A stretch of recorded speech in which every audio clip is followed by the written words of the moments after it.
What's up, Summoners? King Blair here. Today, for Top 5 Tuesday, we're going to be talking about the top 5 PVE heroes in Epic 7. So these are heroes that are widely used that you can invest in, that will give you so much support back because of how many places you can actually use them in. So if you like the video, make sure you like, subscribe, and join the Discord. Y'all have been doing amazing on everything, y'all. I love the support and we keep growing. So let's just keep the ball rolling and so I can keep bringing you guys amazing content. But without further ado, let's just jump right into it. So for this top 5, some of it is using statistics, some of it, a big part of it is going to be my opinion. There are a lot of really good PvE heroes and there's widely different PvE contents, but these are just heroes that fit into a lot of teams and that are hard for you to find replacements to because they're able to provide so much versatility to your team and so much access. So we're going to be talking about those top 5, why they provide so much support to your team, why I ranked them the way they did. And the biggest part of this is the versatility because there's a lot of content in Epic 7. If you just talk about Wyvern, Sigrid would easily make it into this list, but Sigrid only really helps you for Arena and for Wyvern. So I wouldn't call her one of the top 5 PvE units. So that's the mentality you have to start thinking about. But I do want to say some honorable mentions because it's hard for me not to put them on here because they also provide a lot of versatility. But it's just, I feel like the other ones see a lot more play, see a lot more use. One of them is Diene. She was queen for the longest time for PvE. But content has changed, a lot of things have changed. Her animations are on the longer side, same thing with Dizzy. And she's a good soul weaver, but there's other heroes that do more, that do better in her shoes. So that's why she's kind of fallen off. She's still really, really freaking good. If you build her, nothing wrong. I really want to put her in the top 5, but it's just, it doesn't have the space for it because the top 5 are pretty freaking stout PvE wise. Another one that I want to talk about is going to be Dizzy. Because Dizzy is really, really good for Abyss. Same with Curious, because of the Curious and the Dizzy comps.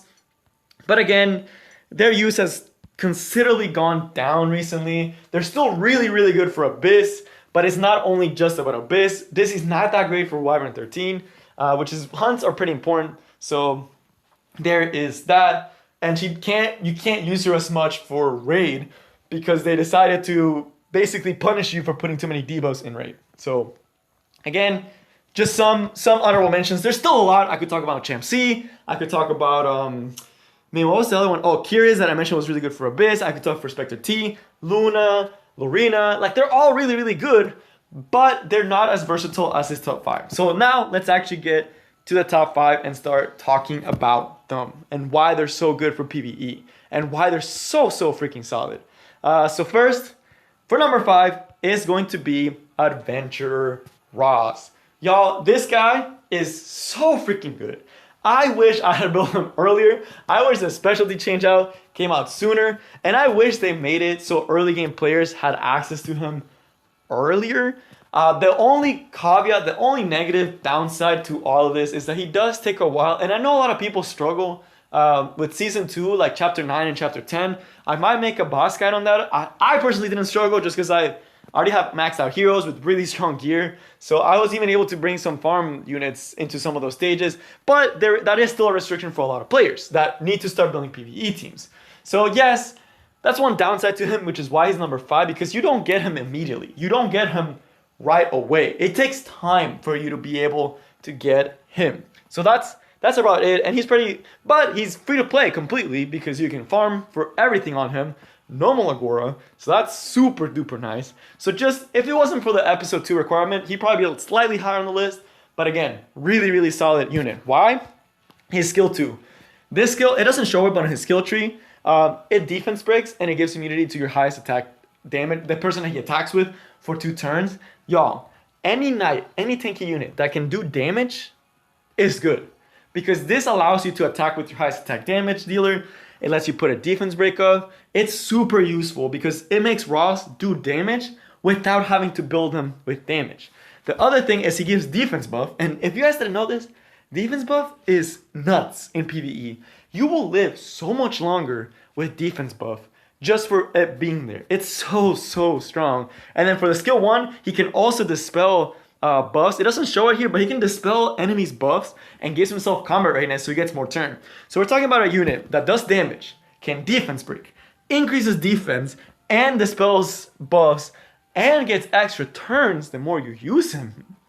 It's really good for PvE. It's a solid freaking unit. And he has self-sustain. And best of all, he is a knight. For PvE, y'all, knights and soul weavers are kind of busted. You typically, most teams roll like 2 soul weavers, 1 knight, or 2 knights, 1 soul weaver, and then just 1 damage dealer. Or for the more aggressive teams, it will be 2 damage dealers, 1 knight, 1 soul weaver. So it varies greatly, but Ross is so strong.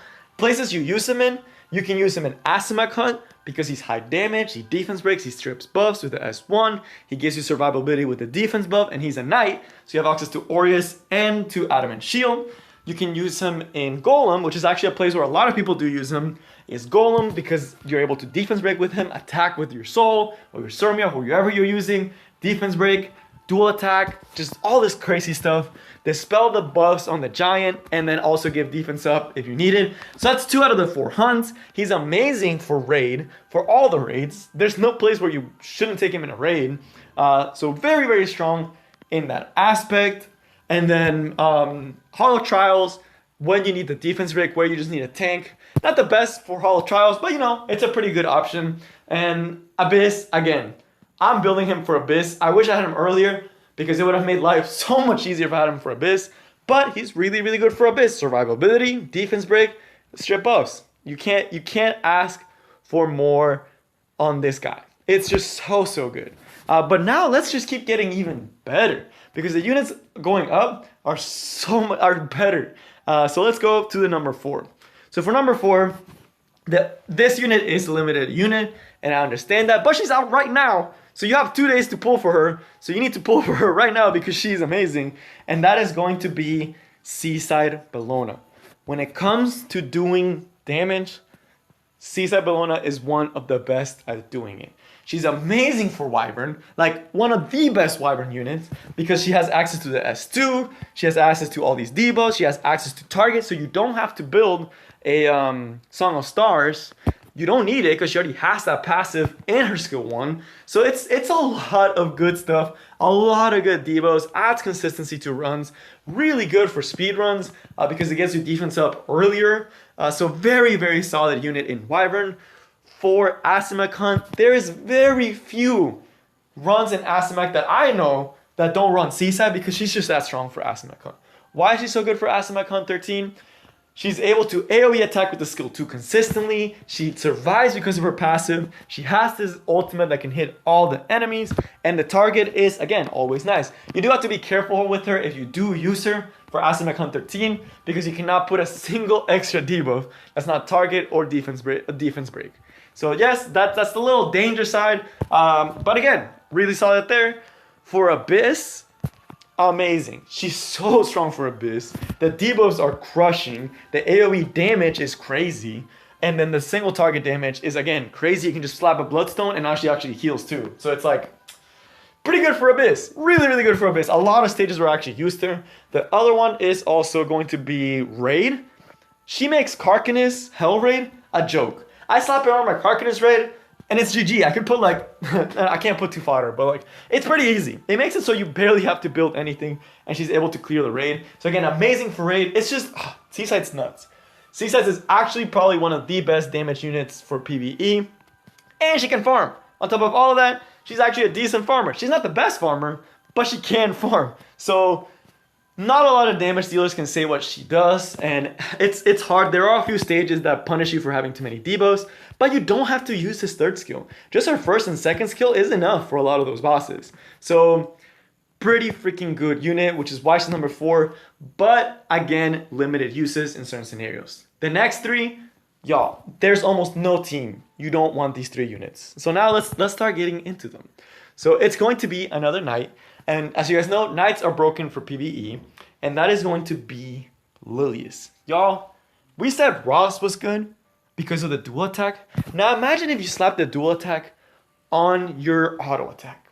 Oh, Lilias definitely takes the cake for that one. Her auto attack is insane.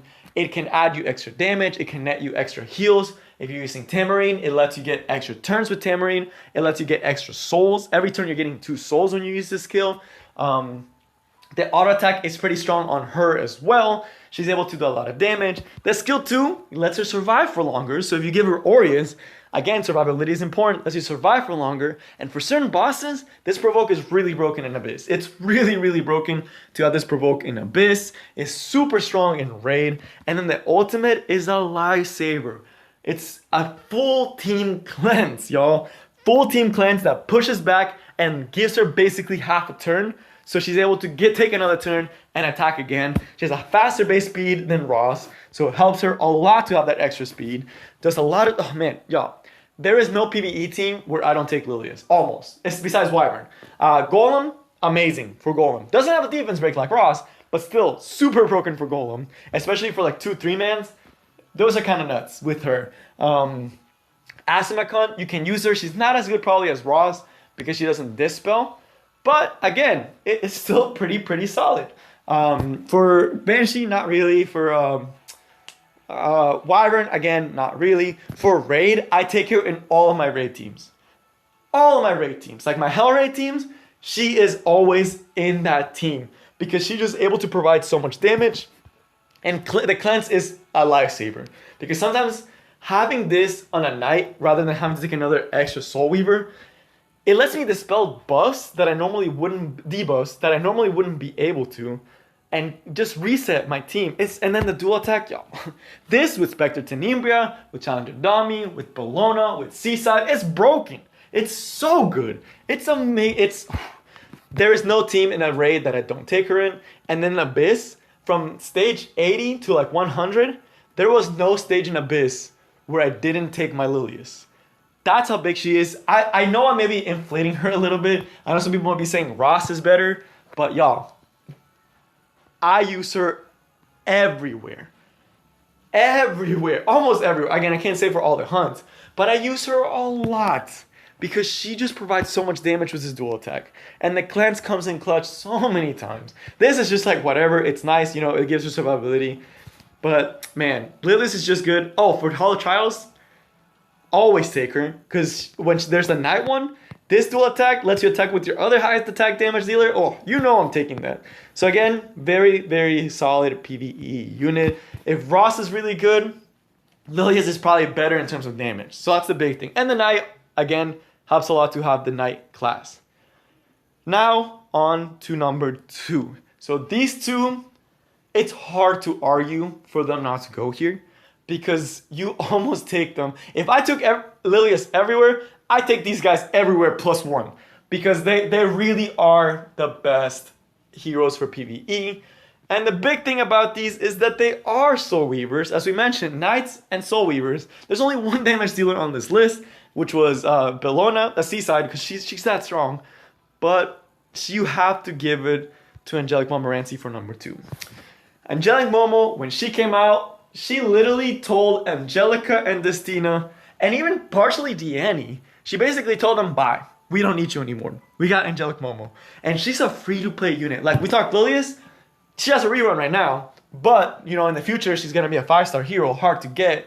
Ross, have to go through a lot of hoops to get. Seaside, she's limited. Angelic Momo, oh, boom, you can build her like in 2 weeks.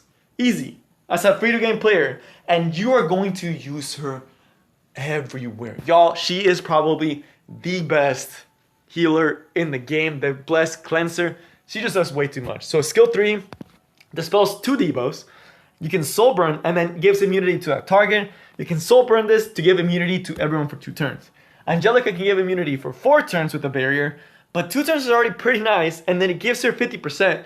This pair up with Magra's Tome, which is the next at 30%, she gets an 80% combat readiness boost when she uses this. And this is on a 3-turn cooldown, y'all. So it's 3 turns, boom, you use it. You're already at turn 2, so it's down to 1 turn by the time you take your extra turn. And then this skill, 2-turn, AoE, dispel 1 debuff from allies. If you give her the skill ups, it's like 20% to take off 2 debuffs, heals, everyone for a pretty nice amount. And then with the tome, it gives you an extra 30%. So you're able to cycle, and that gives you so many freaking souls. Like, you end up getting a lot of souls just by cycling skill 3, skill 2, skill 3, skill 2. Oh, and the best part about this skill, it has like a 50% chance to not have a cooldown. So you can easily do skill 3 into skill 2, and then reset skill 2, skill 2, skill 3, skill 2. And it's just so much healing, so much immunity, so much dispelling that the boss will not land debuffs on you. The boss will not land debuffs on you because it is so freaking good. The skill 1 is whatever, you know, you barely will see it because the skill 2 just resets. It's oh, man. In terms of heals, she's amazing. So where can you use her? You can use her in Banshee B13 for a safe team, which I'm still using my safe team. I still need to give my good equips to my Biken. So there is that. But I do use her for Banshee B13 and she works really freaking well. I used her for Jubilee Court and Raid. I used to use her for all my raids, but I decided to go more aggressive and it worked out for me.